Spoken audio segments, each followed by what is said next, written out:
اللهم لا تضيع لنا تعبا ولا مجهودا، ولا تجعل دعاءنا مردودا. اللهم لا تريني في دراستي هما يبكيني ولا عملا يلهيني. اللهم وفقني في دراستي وكن لي عونا ومعينا. اللهم إني أسألك درجات تشرح صدري وتفرح قلبي. اللهم سهل علينا السؤال وارزقنا راحة البال. رب اشرح لي صدري ويسر لي أمري واحلل عقدة من لساني يفقه قولي.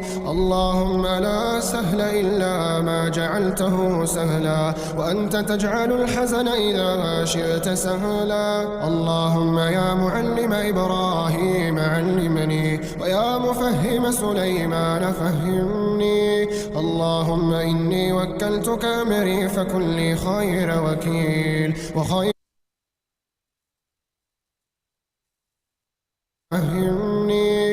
اللهم إني وكلتك أمري فكن لي خير وكيل وخير دليل، ودبر لي أمري فإني لا أحسن التدبير. اللهم الطف بي حيثما الأقدار دارت، ويسر